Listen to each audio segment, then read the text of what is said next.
Hello, my dear viewers. I am Anwar Hussain Barbiya. Welcome you to your channel AHB Physics. We're studying motion in a plane for class 11 physics. So this is your chapter 4th, and this will be the lecture 4th on motion in a plane. So we are studying vector algebra, means we are studying vectors. So in vectors we have already 3 lectures. So you first go through the 3 lectures if you are new, and then come to the 4th lecture. So this will be the lecture 4th on vectors, and in this we are going to study the resolution of vectors. So here we'll learn the basic concept of a unit vector, then we'll go for the components of vectors in 2 dimension, then we'll study the components of vector in 3 dimension, then we'll study analytical method of vector addition in terms of components, means how we can add vectors using their components, and then finally we'll do one NCERT example, and with this we'll complete this lecture. ठीक है, so start करते हैं इस class को. So we are going to study the resolution of vectors. Here we'll first learn about unit vectors. What are unit vectors? Unit means one, vectors its direction. So that means a unit vector is a vector. Unit vector is a vector of magnitude 1 and it specifies a particular direction. Unit vector के अंदर क्या होता है? Unit vector जो है वो एक vector होता है, लेकिन इसका एक मैग्नीट्यूड होता है. That magnitude is 1 and it only specifies the direction. ये क्या करता है? खाली डायरेक्शन बताता है. ठीक है, तो शुरू करते हैं. What is unit vectors? So first we will study about unit vectors. A unit vector is a vector.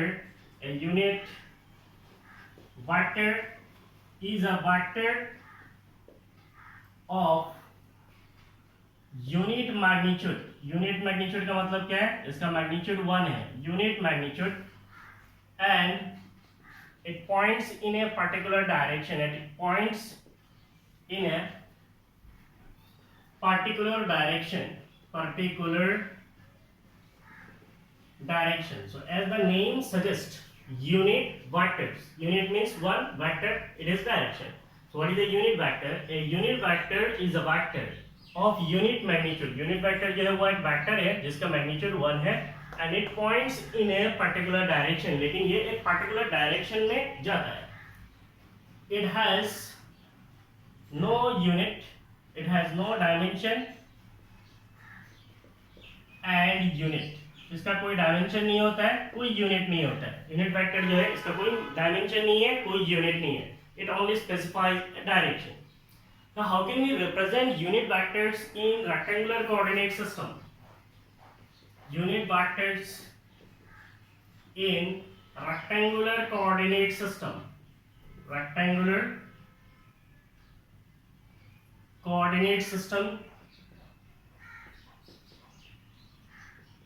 So how can we represent unit vectors in a rectangular coordinate system? So now if we consider a rectangular coordinate system,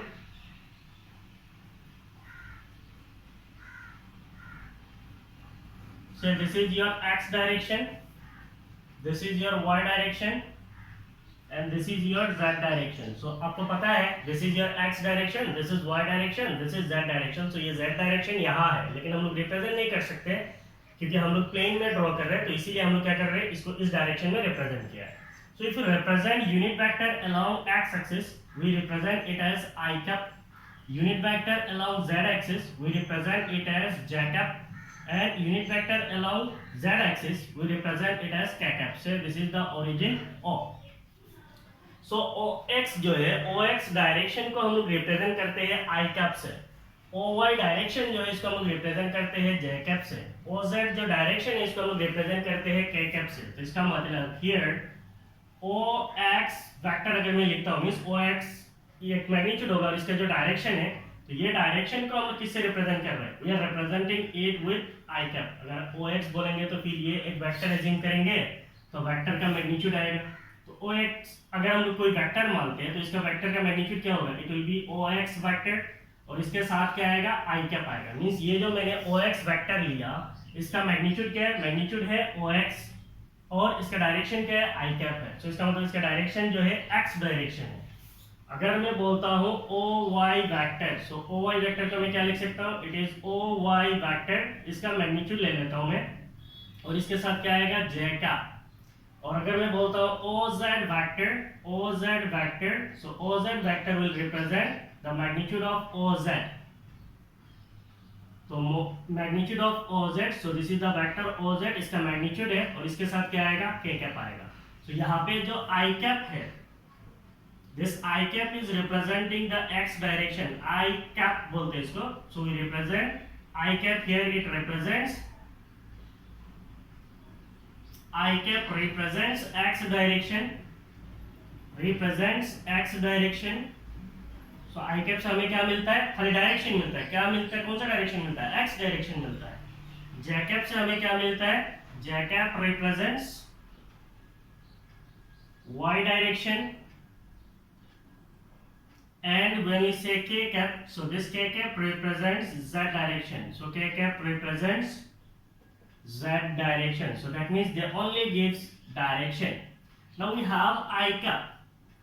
So what is the magnitude of I cap? It is a unit vector, so its magnitude is 1. What is the magnitude of j cap?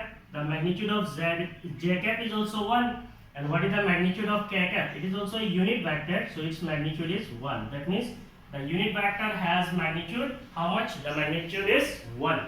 So I cap जो vector है इसका magnitude कितना है, 1 है. जे cap जो vector है इसका magnitude 1 है. के कैप का मैग्नीट्यूड भी 1 है, because these are unit vectors. I cap क्या बताता है, आई कैप बताता है कि x डायरेक्शन. जे कैप क्या बताता है, y डायरेक्शन. के कैप क्या बताता है, z डायरेक्शन. सो इतना होने से हो जाएगा, और ज्यादा नहीं चाहिए यूनिट वेक्टर्स का. So you can pause and right.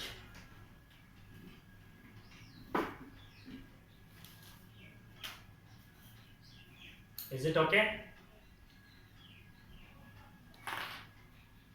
So now we'll move with components of a vector. Means how can we find out the components of a vector? एक वेक्टर है, इसका क्या क्या कंपोनेंट होता है और इन कंपोनेंट्स को हम लोग कैसे रिप्रेजेंट करते हैं, that we are going to study now.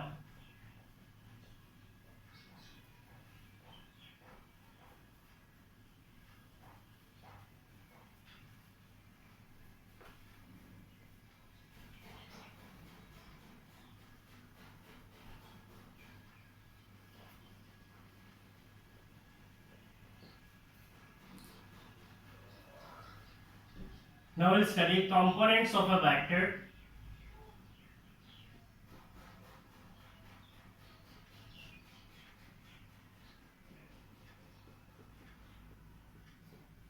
First, in 2 dimension. Components of a vector in 2 dimension. पहले हम 2 dimension में represent करेंगे and then we'll represent in 3 dimension. Components of a vector in 2 dimension. means किसी भी एक vector का क्या क्या components हो सकता है 2 dimension में. So 2 dimension means we are considering xy plane. Assume यहाँ पे कोई एक xy plane है. Say ये हमारा origin है, ये x axis है. So this is our x axis. This is our y axis. So xy plane हो गया. In xy plane, if we consider a vector, xy plane में अगर हम किसी एक वेक्टर को assume करते हैं, say we have a vector and that vector is a vector. So we have a vector, that vector is a vector. How to find out the components? So इसका components हम लोग कैसे निकालेंगे? So आप यहाँ से क्या करो, ऐसे करके एक परपेंडिकुलर ड्रॉ करो on the x axis और इसका टेल से, इसको टेल बोलते हैं, इसको हेड बोलते हैं, हेड से यहाँ पे एक परपेंडिकुलर ड्रॉ करो. सो ये हो गया perpendicular. So this is also perpendicular, this is also perpendicular. We have drawn perpendicular. अब ये वेक्टर जो है इसको अगर मैं x एक्सिस की तरफ लेके जाता हूँ तो यहाँ पे मुझे एक वेक्टर मिलेगा. इसको मैं बोल सकता हूँ a1 vector. Means vector a को मैं x एक्सिस की तरफ लेके गया, इसको मैं बोल सकता हूँ a1 वेक्टर. वेक्टर a को मैं y एक्सिस की तरफ लेके जा सकता हूँ तो मुझे एक वेक्टर मिलेगा, इसको मैं बोल सकता हूँ a2 वेक्टर. ठीक है. तो ये जो a1 वेक्टर है, what is this a1 vector? It is a component vector of vector a along x direction. What is this a2 vector? It is a component vector of vector a along y direction. a1 vector का मतलब होता है vector a का एक component vector जो x axis की तरफ जाता है. a2 वेक्टर का मतलब क्या है? वेक्टर a का एक कंपोनेंट वेक्टर है जो y एक्सिस की तरफ जाता है. ठीक है. सो थोड़ा लिख भी लेते हैं. Consider a vector, consider a vector, that vector is a vector in xy plane. So we have considered a vector, and this vector is a vector and it is in xy plane. The vector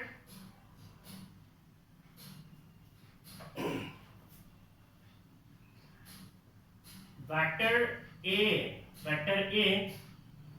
will have two component vectors. Will have two component vectors. It will have two component vectors. What are the component vectors? A1 vector and A2 vector along x direction and y direction respectively. Along y direction respectively. इसका मतलब हमारे पास जो एक vector था respectively,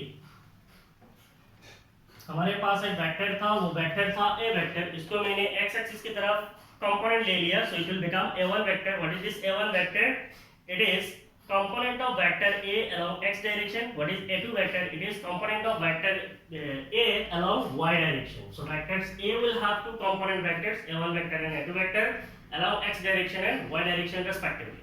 Now if you see here, using parallelogram law of vector addition, we have two vectors. One vector is a1 vector, the other vector is a2 vector.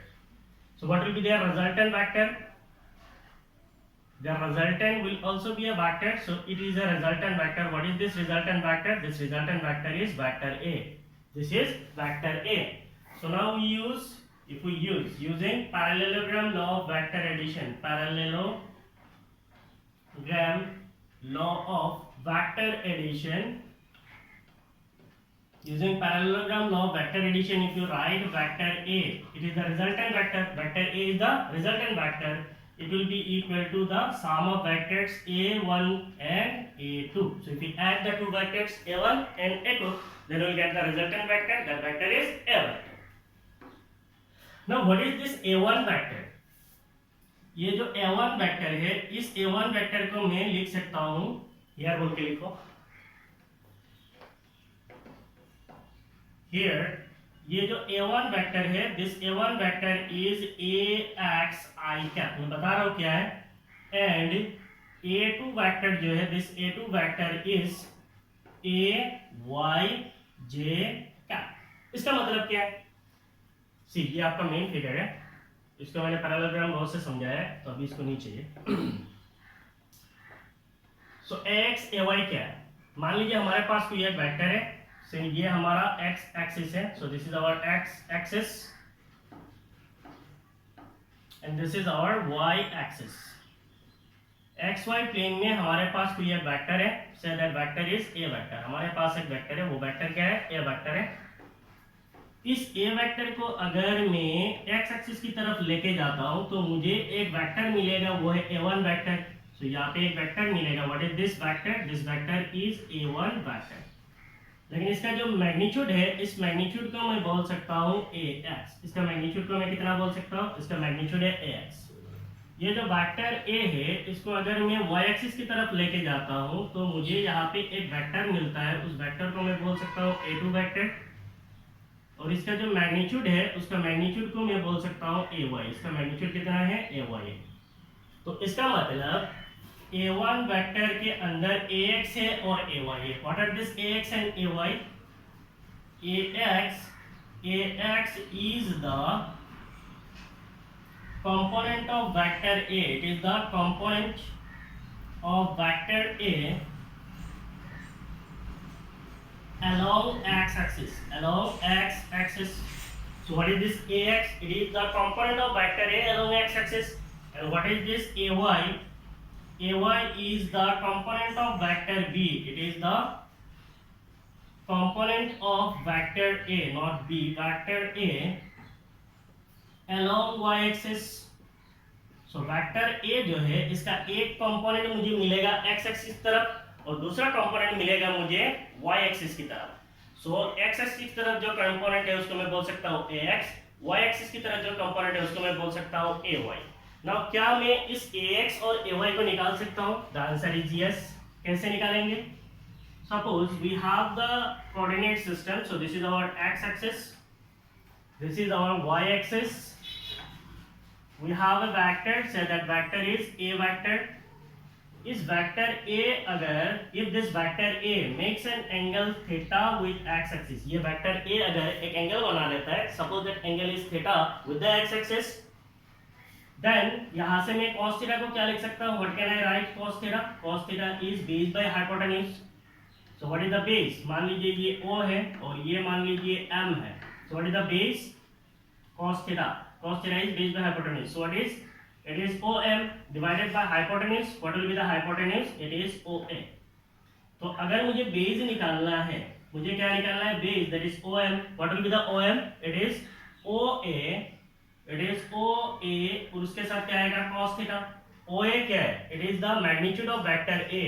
What is this OA? It is the magnitude of vector A. Vector A का magnitude है। What is magnitude of vector A? Say the magnitude of vector A is A. So we can write OM is equal to A cos theta. तो इसका मतलब ये जो OM component है इसका value कितना है? A cos थीटा है। हो गया? तो इसका मतलब AX क्या बता रहा है? AX is A cos theta. अब यहाँ से मैं अगर यहाँ पे कोई एक परपेंडिकुलर ड्रॉ करता हूँ तो मुझे मिलता है AY। अब ये AY का वैल्यू कितना होगा? ये भी हम लोग निकाल सकते हैं। कैसे निकाल सकते हैं? मीन्स ये परपेंडिकुलर चाहिए, मीन्स इस परपेंडिकुलर को चाहिए। परपेंडिकुलर को निकालने के लिए हम लोग क्या यूज कर सकते हैं? Sine theta. What is sine theta? Sin theta is perpendicular by hypotenuse. What is perpendicular? Perpendicular is AM divided by hypotenuse. What is hypotenuse? Hypotenuse is OA. तो अगर मैं निकालता हूँ AM, what will be AM? It will be OA sin theta. What is OA? It is A. So इसका मतलब AM जो है इसको मैं लिख सकता हूँ A sin theta. That means ये जो मैग्नीट्यूड होगा, ये मैग्नीट्यूड कितना हो जाएगा? A sin theta. Okay?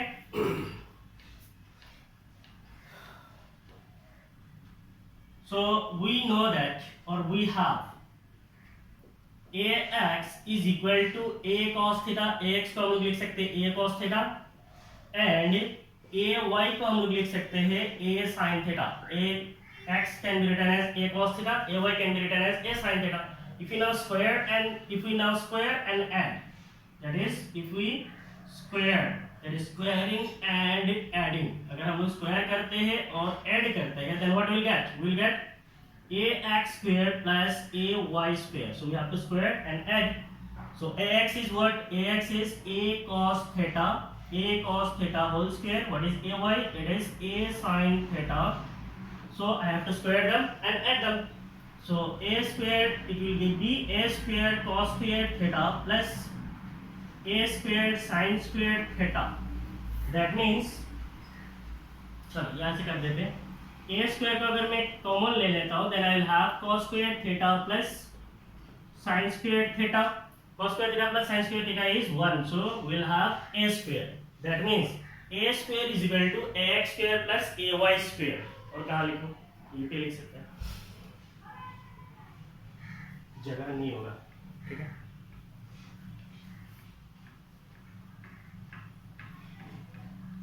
We can write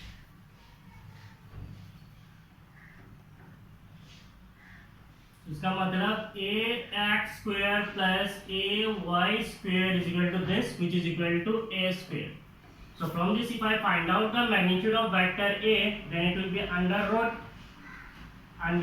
AX square plus AY square. Under root AX square plus AY square will give me the magnitude of vector A.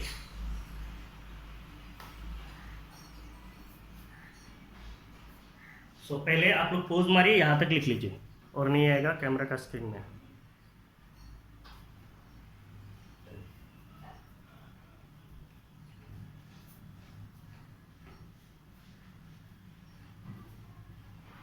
Pose कर लिए, लिख लिए। So I will remove this part first.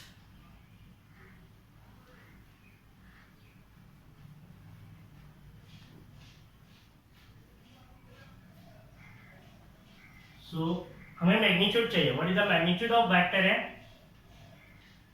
If you want to find out the magnitude of vector है, ये जो vector A है इसका magnitude कितना होगा? That is magnitude of vector A vector, इसका मैग्नीट्यूड कितना होगा? इसका मतलब ये ए वेक्टर का मैग्नीट्यूड है। ए वेक्टर का मैग्नीट्यूड का मतलब क्या है? ए है, and it is equal to under root A X square है plus A Y square, means a vector A का एक्स कंपोनेंट का स्क्वायर और वेक्टर ए का वाई कंपोनेंट स्क्वायर को अगर हम लोग अंडर रूट कर देंगे then we get the magnitude of vector A.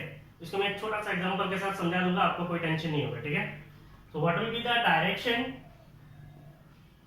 Of vector ए? हमारा जो वेक्टर ए है, इस वेक्टर ए का डायरेक्शन क्या होगा? तो डायरेक्शन को निकालने के लिए if I will use tan theta, what is tan theta? tan theta is perpendicular divided by base. So what is the perpendicular? The perpendicular is ay, and what is the base? The base is x. So it will be ay divided by ax. So what will be theta? Theta will be equal to tan inverse of ay divided by ax. तो यहाँ से मुझे क्या मिल जाएगा? Angle मिल जाएगा, that will give us the direction of vector a with x axis. ठीक है? तो ये हो गया आपका magnitude of vector A and direction of vector A.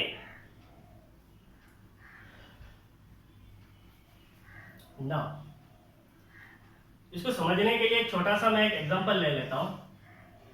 Consider a vector, consider a vector. Suppose हमारे पास कोई एक वेक्टर है, that vector is A vector, और उसको मैं लिखता हूं 2ik + 4j। तो मैंने क्या लिखा है? एक वेक्टर है वो है 2ik + 4j। ना ये जो वेक्टर है इसको एक्चुअली मैं क्या लिख सकता हूँ? If we compare with, so what is the general form? General form of vector a is ax i cap plus ay j cap. ये हो गया मेरा जनरल फॉर्म। इसका मतलब ax जो मेरा कंपोनेंट है, ax कंपोनेंट क्या है? ax इज 2 एंड ay कितना है? ay जो है वो 4 है। इसका मतलब अगर मैं वेक्टर ए जो है इसका अगर मैं मैग्नीट्यूड निकालता हूं then it will be a, and a will be equal to under root ax square. इसका मतलब 2 स्क्वायर प्लस ay स्क्वायर, इसका मतलब 4 स्क्वायर है। इसका मतलब magnitude of vector a will be under root 4 + 16। So इसका मतलब इट इज अंडर रूट 20। समझ में आया कैसे हम लोग वेक्टर ए का, किसी भी वेक्टर का मैग्नीट्यूड को निकालते हैं? तो 2 डायमेंशन में हम लोग वेक्टर ए का मैग्नीट्यूड ऐसे निकालते हैं। तो इससे आपका पूरा कंफ्यूजन क्लियर हो जाएगा, what is ax, what is ay, ये सारे क्लियर हो जाएगा। तो अभी पूर्ण मारिए और एंड पार्ट में लिखिए जल्दी जल्दी।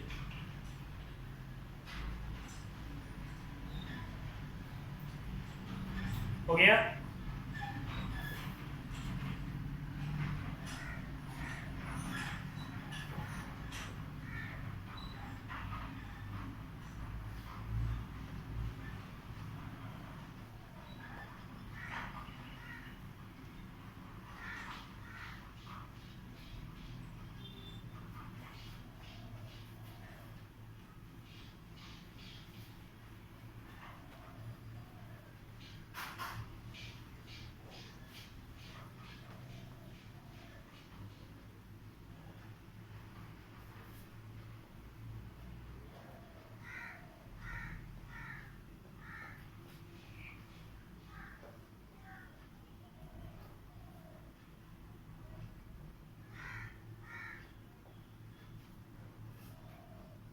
So we studied components of a vector in 2 dimension. Now we'll study components of a vector in 3 dimension. तो आपको बेसिकली जो वेक्टर्स मिलता है वो 3 डायमेंशन में ज्यादा मिलता है।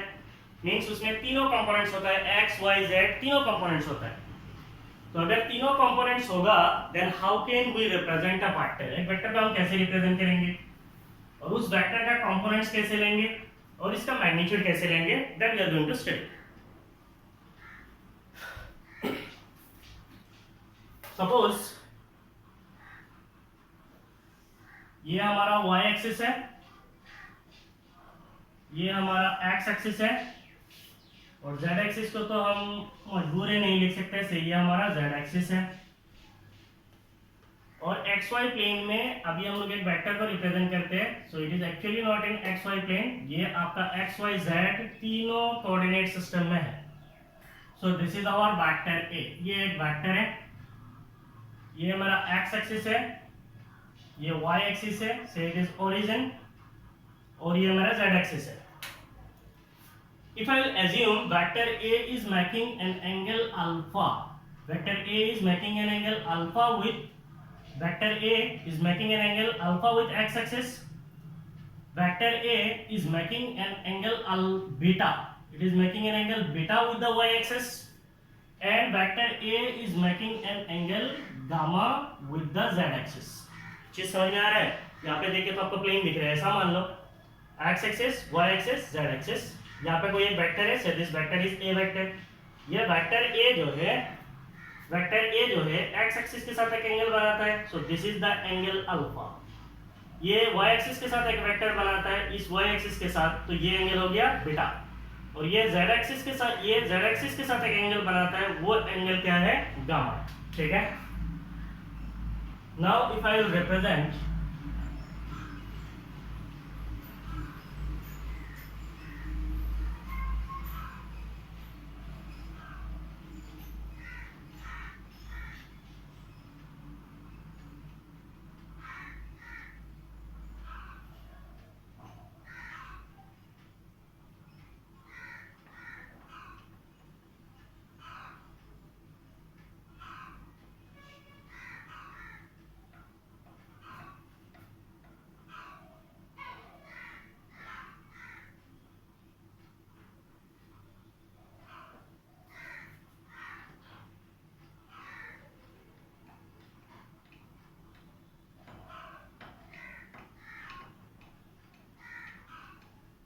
थ्री डायमेंशन में चीजों को रिप्रेजेंट करना बहुत मुश्किल है.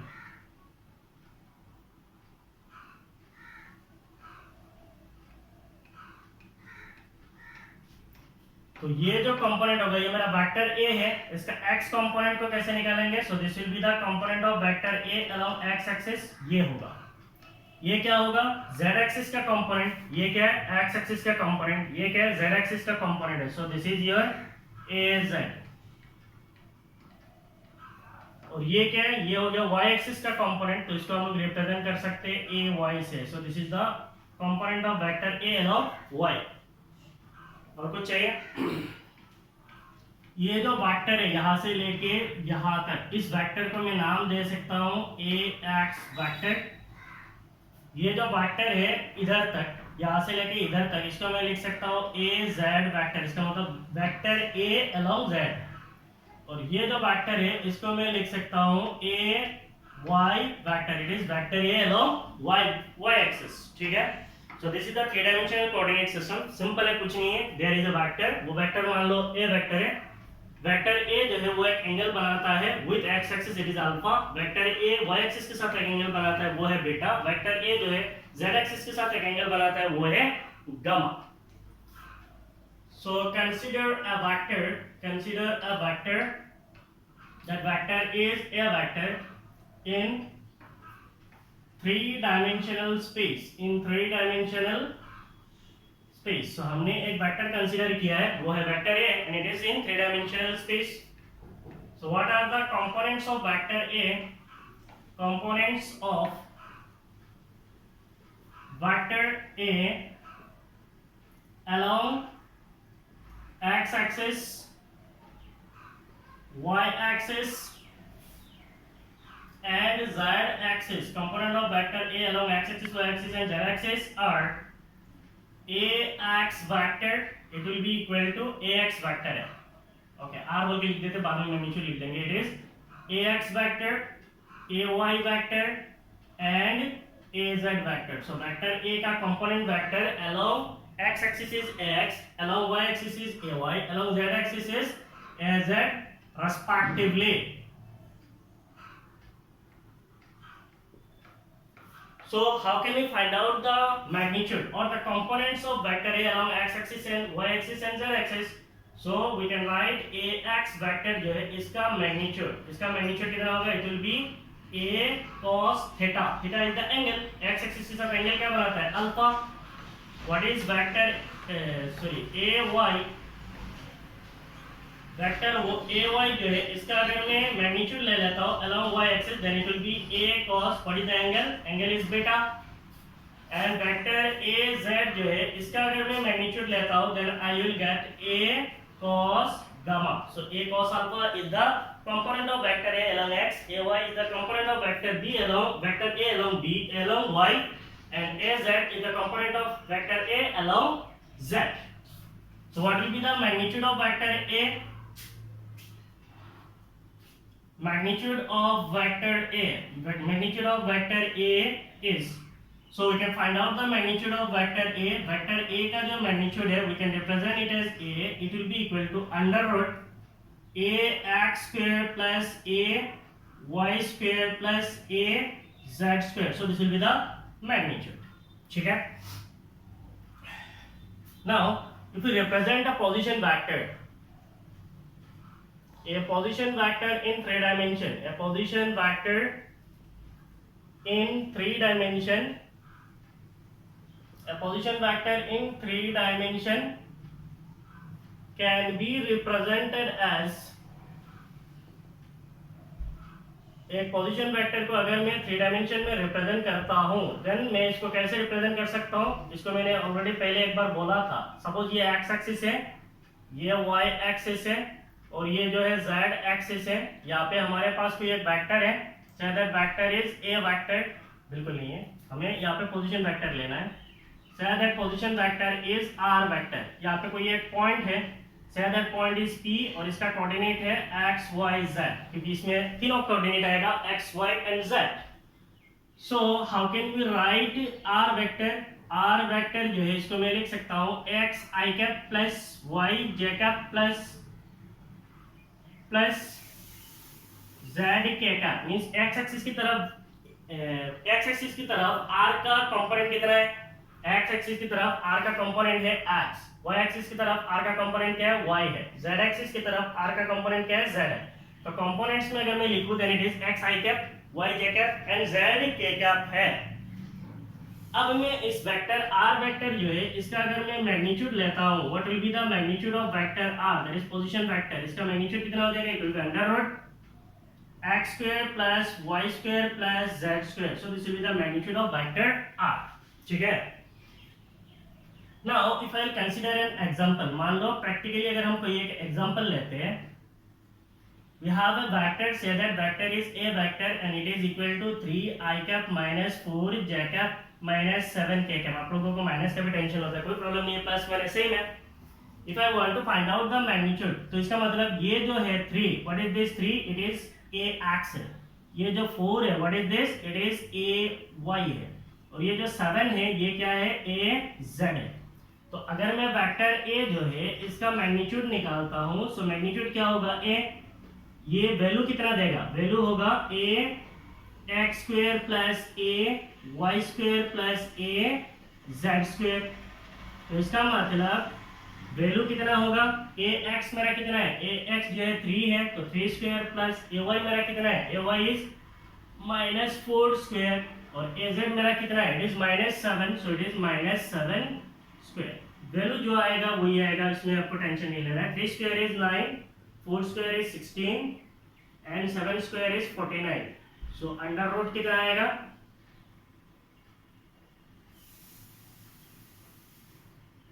Under root 65. इसका मतलब ये जो मेरा वेक्टर a है इसका मैग्नीट्यूड कितना है? It is under root 65. So ऐसे हम लोग निकालते हैं, किसी भी वेक्टर का मैग्नीट्यूड आप ऐसे निकाल सकते हो. अगर 2 डायमेंशन में है it is under root ax square plus ay square, 3 dimension में है it is under root ax square plus ay square plus az square. ऐसे हम लोग निकाल सकते हैं. ठीक है? So now you can pause and right.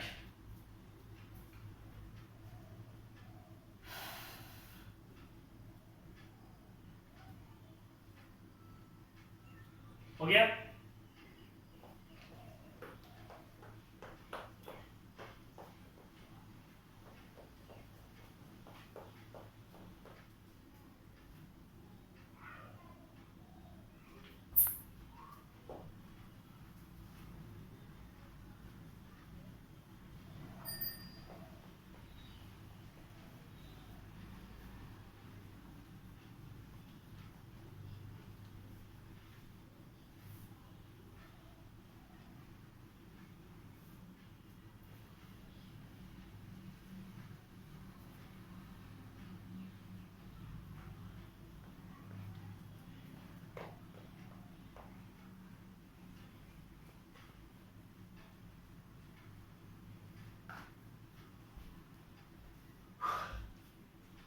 So now we'll study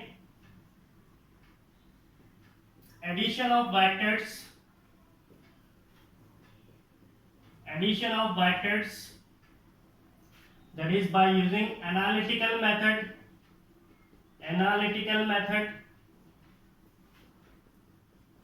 and in bracket you write in terms of components.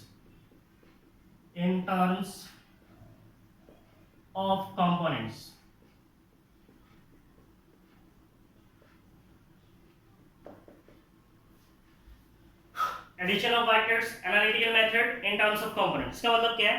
पहले हम लोगों ने पढ़ा है vector addition by using triangle law of vector addition. We have studied parallelogram law of vector addition. Parallelogram law of vector addition पे भी हम लोगों ने क्या देखा? एनालिटिकल ट्रीटमेंट देखा. लेकिन यहाँ पे हम लोग फिर से एनालिटिकल मेथड पढ़ रहे हैं. क्यों पढ़ रहे हैं? क्योंकि वहाँ पे मान लीजिए आपके पास एक वेक्टर है, say that vector is A vector. ये आपके पास एक वेक्टर है and you have another vector, say that vector is B vector. ये हो गया आपका वेक्टर बी. इसको आप ऐड करने के लिए क्या करते हो? पहले आप वेक्टर ए को लेते हो, से ये आपका ए वेक्टर है. फिर वेक्टर बी का जो टेल है इसको आप वेक्टर ए का हेड के साथ लेके जाते हो. कैसे लेके जाते हो? ऐसे. अब मान लीजिए इनके बीच में अगर कोई बोलता है the angle between A vector and B vector is theta, and theta का वैल्यू अगर मान लीजिए आपको बोला जाता है 58 डिग्री. ना इमेजिन ये जो एंगल आप मेजर करेंगे ये 58 डिग्री के 57 भी हो सकता है, 56 भी हो सकता है, 59 भी हो सकता है, क्योंकि ह्यूमन एरर होगा इसमें. अब वेक्टर ए का कुछ मैग्नीट्यूड बोलेगा, आप इसको मैग्नीट्यूड में कैसे इसको यूज करेंगे? वेक्टर बी का कुछ मैग्नीट्यूड है, उसको एग्जैक्ट मैग्नीट्यूड आप कैसे लेंगे? तो ये जो मेथड है ये बेसिकली क्या है? टीडीएस है. टीडीएस का मतलब क्या है? ये कॉम्प्लेक्स है एंड ये लेस एक्यूरेट है. ये जो है इतना एक्यूरेट नहीं है जितना आपका इन टर्म्स ऑफ कंपोनेंट्स के रेस्पेक्ट में हम लोग जब पढ़ेंगे then it is wonderful. Component में कैसे पढ़ते? कुछ नहीं है. एग्जांपल के तौर पे अगर मैं बोलता हूं आपके पास दो वेक्टर है, से एक वेक्टर है ए वेक्टर और ए वेक्टर जो है वो मान लीजिए 2i cap plus 3 j cap. और आपके पास और एक वेक्टर है, वो वेक्टर है B vector, it is minus I cap. पहले इतना ये नहीं करते, minus 4i cap plus 7 j cap. ऐसे आपके पास दो वेक्टर है. इनको आपको क्या करना है? कंपोनेंट्स में ऐड करना है. कैसे ऐड करेंगे? मान लीजिए इन दोनों वेक्टर का जो रिजल्टेंट वेक्टर है वो है R vector. So R vector क्या होगा? It will be A vector plus B vector. Now ये आर वेक्टर जो है इसको आप कैसे लिख सकते हो? A vector plus B vector. इसका मतलब 2i cap plus 3 j cap plus B vector is 4i cap plus 7 j cap. तो इसको आप ऐसे लिख सकते हो 2 minus 4i cap plus 3 plus 7 j cap. तो इसको हम लोग लिख सकते हैं 2 minus 4 is minus 2i cap plus 7 plus 3 is 10 j cap. इसका मतलब जो मेरा r वेक्टर होगा that will be minus 2i cap plus 10 j cap. Is it easy और difficult? It is very easy. तो इसीलिए कंपोनेंट्स में जब हम लोग वेक्टर को ऐड करते हैं वो क्या होता है? ज्यादा एक्यूरेट होता है एज वेल एज वो टेडियस नहीं है. इट इज इजी है. इसीलिए हम लोग कंपोनेंट्स को ऐड करके वेक्टर को ऐड करते हैं.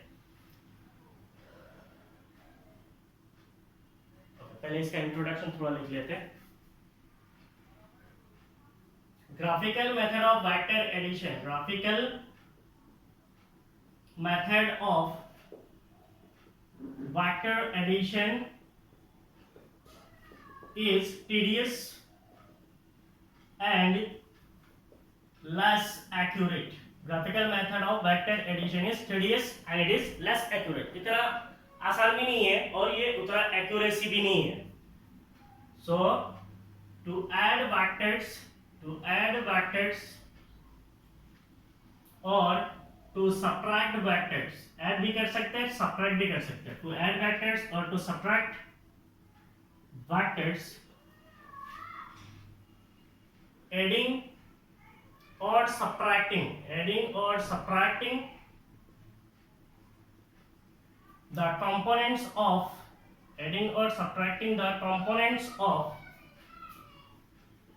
respective vectors are much easier and more accurate. तो यहाँ पे मैंने क्या लिखा है? टू ऐड वेक्टर्स, अगर आपको वेक्टर्स को ऐड करना है, और टू सब्ट्रैक्ट वेक्टर्स, अगर आपको वेक्टर्स को सब्ट्रैक्ट करना है, एडिंग और सब्ट्रैक्टिंग द कंपोनेंट्स, वहां पे हमने ऐड किया कंपोनेंट्स को और सब्ट्रैक्ट करना है तो सब्ट्रैक्ट करेंगे कंपोनेंट्स को. Subtracting of components of respective vectors are much easier and more accurate. ये इजी भी है और ज्यादा एक्यूरेट भी है. कंसीडर टू वेक्टर्स, तो हम लोग अभी क्या पढ़ेंगे, थ्योरी पढ़ेंगे. Consider two vectors, a vector and b vector.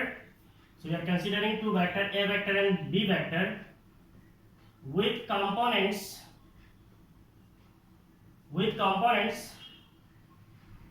ax, ay and bx, by respectively. तो हमने अभी दो वेक्टर कंसीडर किया है, एक है वेक्टर a, दूसरा है वेक्टर b. वेक्टर a का कंपोनेंट है ax ay, वेक्टर b का कंपोनेंट है bx by respectively. If r vector is the sum of two vectors a vector and b vector. मान लीजिए r वेक्टर जो है वो रिजल्टेंट वेक्टर है और ये r वेक्टर क्या बता रहा है, sum of vector a and vector b. Then we can write r vector will be equal to the sum of vector a and vector b. So r vector will be equal to vector a plus vector b. What is vector a? Vector a can be written as ax I cap plus ay j cap, or vector b can be written as bx I cap plus by j cap. Now if I will add these two vectors, r vector will be equal to ax और इसके साथ bx को add करेंगे, so ax plus bx, it will be I cap plus ay plus by, so ay plus by इसके साथ क्या हो जाएगा, j cap. So this is the resultant vector. If we represent r vectors as rx I cap, r vector is equal to rx I cap. इसका मतलब क्या है, rx is the component of r along x axis and ry j cap. इसका मतलब it is the component of vector r along y axis. So r vector is this. Then what will be the component of vector r along x? Then it will be equal to ax plus bx. So rx जो होगा it will be ax plus bx, means vector a का component along x और vector b का component along x दोनों को add कर देंगे. Then you will get the component of r vector along x axis. And if you want to find out the component of r vector along y, then it will be component of vector a along y plus component of vector b along y. So दोनों को अगर add करेंगे then we will get the resultant vector का component along y. तो इसी चीज को आप यहाँ पे देख लो, सेम चीज है. मेरे पास वेक्टर a है, it is 2 I cap plus 3 j cap है. वेक्टर a के अंदर 2 जो है it is ax है, 3 जो है it is ay है. वेक्टर b के अंदर -4 जो है it is bx है, 7 जो है ये by है. r वेक्टर करूंगा, इसका मतलब इन दोनों का मैं सम करूंगा, इसका मतलब ax plus bx plus ay plus by. So ax plus bx plus ay plus by जगह. तो ये जो आएगा -2. So what is this -2? This -2 is rx. What is this 10? It is ry.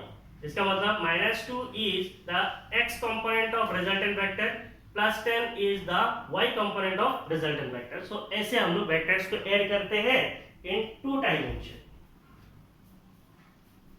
आप लोग पोज मारिए, जल्दी लिखिए.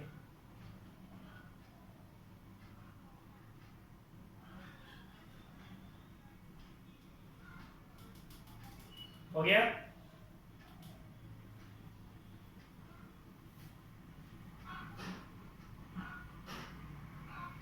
So we are studying addition of vectors, that is analytical method in terms of their components.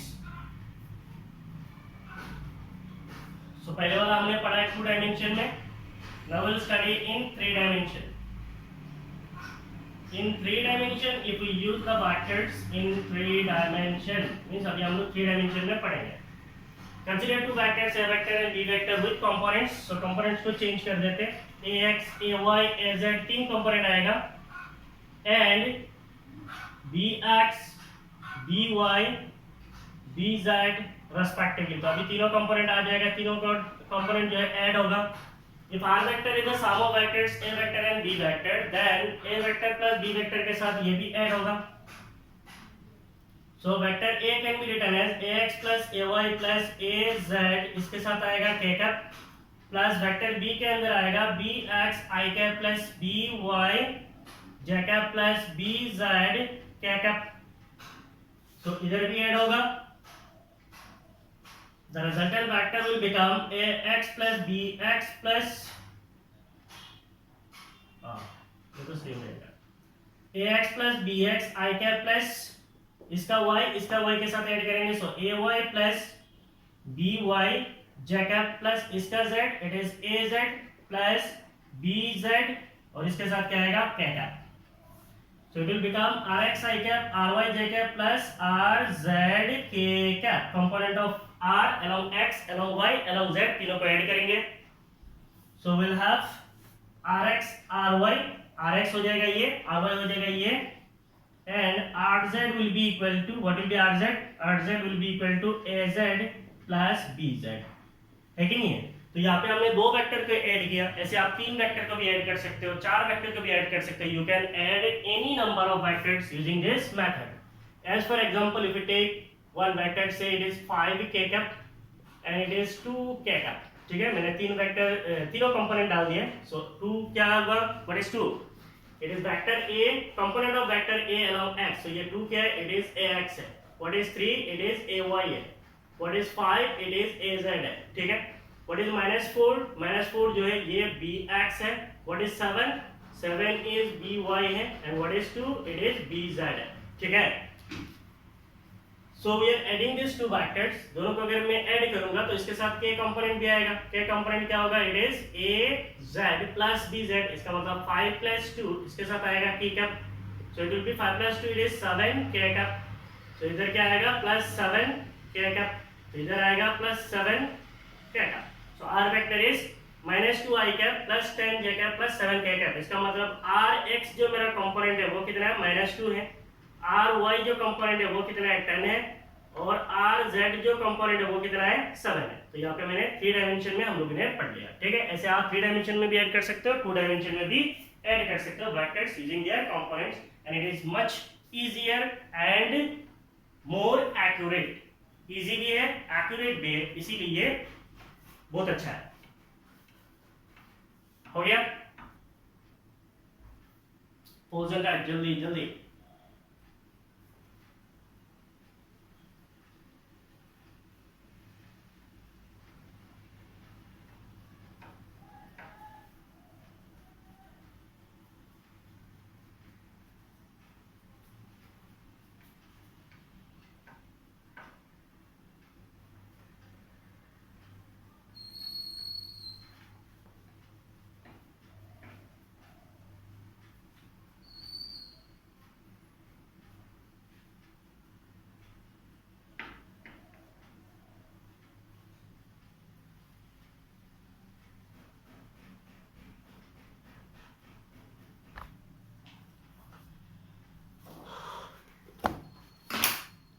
Now we'll study one NCERT example.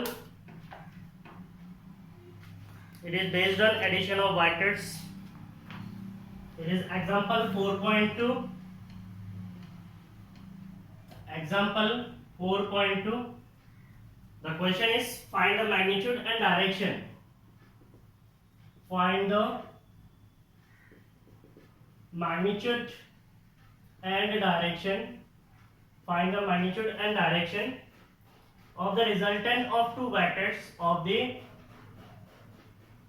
resultant of two vectors resultant of two vectors a vector and b vector. So there are two vectors a vector and b vector in terms of their magnitudes, in terms of their magnitudes and angle theta between them, and angle theta between them. So इस example में हम लोग एक चीज पढ़ेंगे, we will find out the magnitude of the two vectors and we will find out the direction of vector A and vector B, means what is their angle, what is the angle between them, and in that we will also study the law of cosines and law of sines. तो इसके अंदर हमें आएगा law of cosines और law of sines, इसको भी हम लोग पढ़ेंगे। कुछ नहीं है, these are mathematical expressions only, ठीक है। So if we consider that we have two vectors, suppose we have a vector and this is vector A, ये एक वेक्टर है और ये जो है हमारा वेक्टर A है। इसको अगर मैं रिप्रेजेंट करता हूं OP से, यहाँ पे हमारे पास और एक वेक्टर है एंड से दैट वेक्टर इज OQ, और इसको मैं अगर रिप्रेजेंट करता हूं वेक्टर B से, if I will use the parallelogram law of vector addition that we have already studied, parallelogram law of vector addition will give us the resultant vector. Say that resultant vector is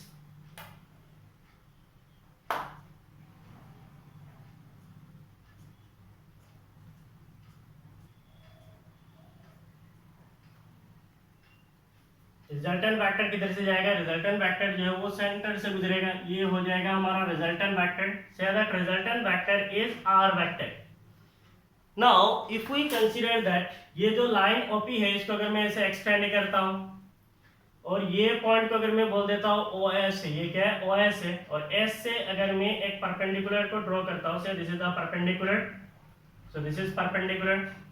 इस point को मैं अगर नाम दे देता हूं N, और ये जो पॉइंट P है यहाँ से मैं अगर एक परपेंडिकुलर ड्रॉ करता हूँ, से ये एक परपेंडिकुलर है, this is also a perpendicular. इसको अगर इस पॉइंट को अगर मैं नाम दे देता हूँ say M। Now vector A and vector B are inclined at an angle of theta. इसका मतलब वेक्टर A और वेक्टर B के बीच में एंगल कितना है, थीटा है, और रिजल्टेंट वेक्टर जो R वेक्टर है वो एक एंगल बनाता है with x axis, that is with vector A, say that angle is alpha. ये अगर वेक्टर B है तो ये भी तो वेक्टर B है, ये वेक्टर B है तो ये भी वेक्टर B है, तो वेक्टर रिजल्टेंट वेक्टर और वेक्टर B के बीच में एक एंगल है, मान लीजिए वो एंगल जो है बीटा है। ये वेक्टर B है, ये वेक्टर A है, इसका मतलब ये वेक्टर A है, ये वेक्टर B है, इनके बीच में एंगल क्या होगा, theta, same angle, that is theta. So इतना से हमारा फिगर हो जाएगा, ठीक है। सो क्वेश्चन आप लोगों ने पढ़ लिया, ये एनसीईआरटी में भी है, so I am removing the question. तो हमारे पास दो वेक्टर है, vector A and vector B, इनका रिजल्टेंट निकालना है और डायरेक्शन निकालना है, और यहाँ से हमें क्या मिलेगा, लॉ ऑफ कोसाइन भी मिलेगा, लॉ ऑफ साइन भी मिलेगा। So this is our M, ठीक है। Consider two vectors, A vector and B vector inclined at an angle theta, inclined at an angle theta. So we have considered two vectors, vector A and vector B, and they are inclined at an angle. That angle is theta.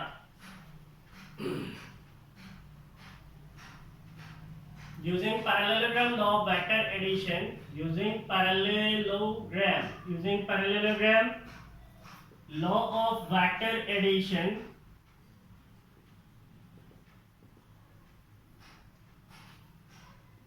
R vector is the resultant. R vector जो है is the resultant of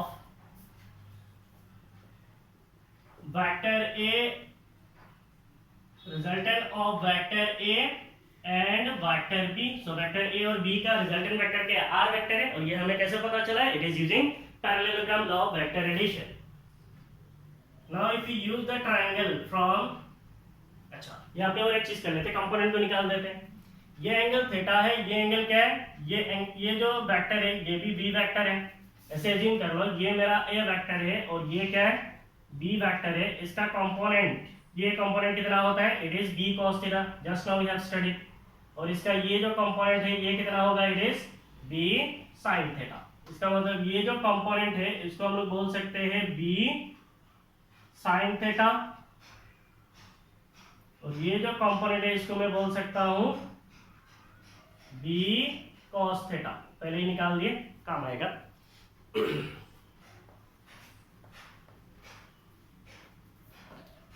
Now from triangle we are considering the triangle OSN। कौन सा triangle consider कर रहे हैं, OSN। ये एक right angle triangle है कि नहीं, ये एक राइट एंगल ट्रायंगल है, तो इसका hypotenuse square will be equal to perpendicular square plus D square. So what is the hypotenuse? Hypotenuse is OS square will be equal to perpendicular, इसका मतलब SN square plus base square, what is base, base is ON square. So we can write SN square plus base ON है, ON can be written as OP plus PN square. ON को लिख सकते हैं OP plus PN. OS मेरा क्या है? OS मेरा resultant है, इसका मैग्नीट्यूड R है, so we can write it as R square. और SN मेरा क्या है? ये SN का मैग्नीट्यूड कितना है? B sin थीटा है, so B sin theta square है. OP मेरा कितना है? O से लेके P तक इट इज वेक्टर A है, वेक्टर A का मैग्नीट्यूड है. और P से लेके N तक मेरा क्या है? वेक्टर B का कंपोनेंट है, so it is B sin theta है. बिल्कुल नहीं है, B cos थीटा है. B cos थीटा है, होल स्क्वायर है. इसको तोड़ेंगे तो हमें क्या मिलेगा? B square sine square theta plus A square plus B square cos square theta plus 2ab cos theta. This is not new to us. We have already studied this method, these things. So r square will be equal to a square plus B square अगर मैं common ले लेता हूँ और यहाँ पे मुझे क्या मिलेगा? Sine square theta plus cos square theta, इसका मतलब 1. So B square plus 2ab cos theta. So what will be the R? The R will be, that is the resultant of, R is the magnitude of resultant vector and it is equal to under root a square plus b square plus 2ab cos theta. Assume this as equation 1 और इसी को ही कहा जाता है law of cosines. इसको क्या कहा जाता है? Law of cosines. और इससे हमें क्या मिलता है? which gives the magnitude of resultant vector. This gives us the magnitude of resultant vector. जो हमारा resultant vector r vector है उसका मैग्नीट्यूड हमें इसमें से मिल जाता है. Okay. Now we'll again consider the triangle OSN. From triangle OSN, from triangle OSN, OSN जो ट्राइंगल है इससे मैं SN निकालूंगा. कैसे निकालूंगा? मेरा ट्राइंगल कुछ इस तरीके का है. ये O है, ये S है, ये N है. ये एंगल कितना है? ये एंगल अल्फा है, लेकिन ये OSN ये एंगल क्या है? अल्फा है. तो यहाँ से अगर मैं SN निकालना है, इसका मतलब मुझे परपेंडिकुलर निकालना है, तो इससे मैं क्या लिख सकता हूँ? Sine alpha. What will be sine alpha? Sine theta is perpendicular divided by hypotenuse. Perpendicular कितना है? मेरा SN है और हाइपोटेन्यूज मेरा कितना है? Hypotenuse is OS. तो मैं SN को मुझे निकालना है से SN और हाइपोटेन्यूज OS जो ये क्या है? R vector. इसका मैग्नीट्यूड कितना है? R है. तो SN को मैं क्या लिख सकता हूँ? SN can be written as R sin alpha. ठीक है. So from triangle OSN, if I will write SN, then SN will be equal to R sin alpha. Again we will consider another triangle, that is PSN. From triangle PSN, from triangle PSN, I can find out SN. What will be the SN? PSN मेरा triangle कौन सा है? ये है, इस तरीके का है. ये मेरा P है, ये S है, ये N है और ये क्या है? वेक्टर B है. ये क्या है? वेक्टर B है. ये एंगल कितना है? थीटा है. तो यहाँ से अगर मैं SN निकालूंगा, what will B SN? It is R. इसका मतलब हाइपोटेन्यूज. हाइपोटेन्यूज का मैग्नीट्यूड कितना है? B है और साइन के साथ क्या आएगा? Theta. What is angle? Angle is theta. तो we can write SN equal to B sin theta. SN will be equal to B sin theta. इन दोनों में SN निकाला है, इसका मतलब R sin alpha equal to B sin theta है. Therefore R sin alpha is equal to B sin theta. यहाँ से अगर मैं निकालता हूँ R by sin theta, then it will be equal to B by sin alpha. Say this is my second equation. तो ये हो गया मेरा इक्वेशन नंबर 2. ठीक है. Now I will continue here. Now we'll consider again two more triangles. इसको मैं erase कर दे रहा हूँ. इस ट्राइंगल को मैं assume करूंगा इस छोटा सा ट्राइंगल को. तो उस ट्राइंगल को मैं कैसे लिख सकता हूँ? ऐसे. ये ट्राइंगल का नाम क्या है? PMS. तो इस ट्रायंगल का ये 90 डिग्री है, ये एंगल कितना है, बीटा है। तो यहाँ पे ये बन जाएगा बेस, ये बन जाएगा हाइपोटेन्यूज, ये बन जाएगा परपेंडिकुलर। यहाँ से अगर मैं साइन बीटा निकालूंगा, what will be sine beta? Sine beta will be equal to hypotenuse. What is hypotenuse? Is PS. What is PS? PS जो ये मेरा बी वेक्टर है, इसका मैग्नीट्यूड कितना है, बी है, और इसके साथ एंगल आया, सॉरी हम लोग क्या निकालते हैं, परपेंडिकुलर इज इक्वल टू, चलो इतना टेंशन क्यों लेना है, एंगल निकालते हैं। What is sine beta? Sine beta is equal to perpendicular. What is perpendicular? Perpendicular is मेरा पीएम है, और hypotenuse, what is hypotenuse? Hypotenuse का मैग्नीट्यूड मेरा बी है। इसका मतलब यहाँ से मुझे पीएम मिलेगा, क्या मिलेगा, बी साइन बीटा। अब मैं फिर से और एक ट्रायंगल कंसीडर कर रहा हूँ, ये वाला, मुझे फिर से पीएम चाहिए। तो ये हो गया मेरा पी, ये हो गया एम, ये 90 डिग्री है, ये ओ है, ये एंगल मेरा कितना है, ये एंगल मेरा अल्फा है।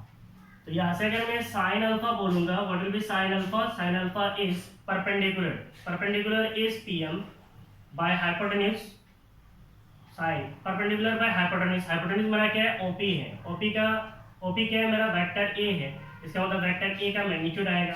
सो what will be PM? PM will be equal to A sine alpha. ठीक है,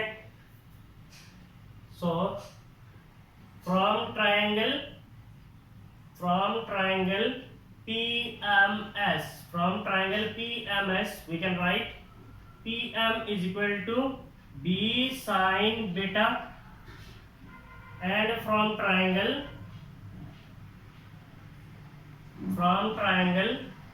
OMP or PMO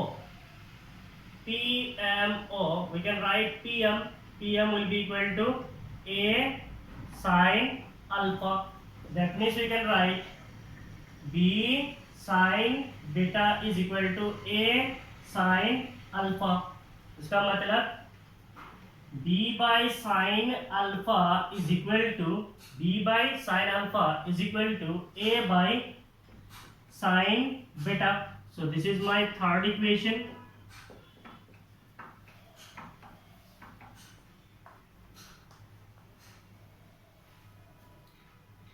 ठीक है, तो आप लोग एक काम कीजिए, पोज मारिए, लिख लीजिए यहाँ तक, नहीं तो फिर और जगह नहीं होगा और कितना किसी ने पोज एंड राइट हो गया।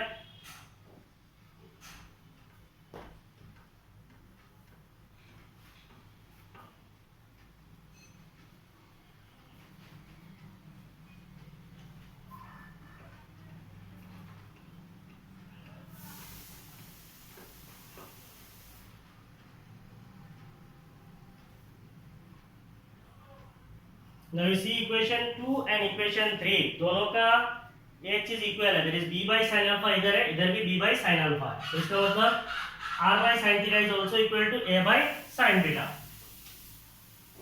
So using equation second and third, दोनों इक्वेशन को अगर मैं यूज करता हूँ, then I can write r by sin theta will be equal to a by sin beta, a by sin beta will be equal to b by sin alpha. तो इसको अगर मैं इक्वेशन नाम दे देता हूं 4, और इस इक्वेशन कहा जाता है लॉ ऑफ साइंस, और इससे मुझे क्या मिलता है, which gives the direction of resultant vector. इससे हमें क्या मिलता है, डायरेक्शन ऑफ रिजल्टेंट वेक्टर मिलता है। जो रिजल्टेंट वेक्टर r वेक्टर है, उस रिजल्टेंट वेक्टर का डायरेक्शन मिलता है इस लॉ से, इस इक्वेशन से। इसको कैसे निकालेंगे, मान लीजिए इन दोनों इक्वेशन को अगर मैं ऐसे लिखता हूं, दैट इज यूजिंग इक्वेशन 4 को अगर मैं लिखूं equation 4, so we can write r by sin theta will be equal to b by sin alpha.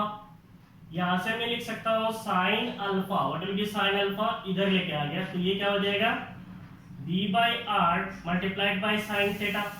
तो ये जो b by r multiplied by sin theta होगा, b is vector b का magnitude, r is r का magnitude, और theta is the angle between a and b which gives the direction, इससे मुझे क्या मिलेगा, डायरेक्शन मिलेगा, which gives the direction of r vector, that is resultant vector. Now हम लोग resultant vector का डायरेक्शन निकालने के लिए और एक फॉर्मूला जानते हैं, tan of theta. What is tan theta? Sorry, tan theta नहीं है, tan alpha है. It is the tangent of angle, that is resultant vector, vector a के साथ जो एंगल बनाता है tan alpha.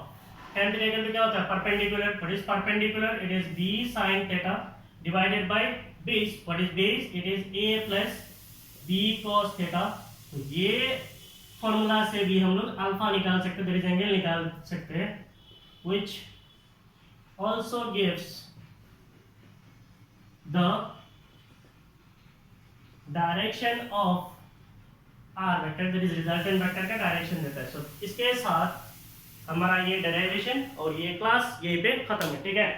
In coming class we'll meet with multiplication of vectors. So to multiply vectors we have again two methods. One is called dot product or we call it as scalar product, and the next is vector product, we call it as cross product. So ये दोनों method को अलग अलग से हम लोग पढ़ेंगे.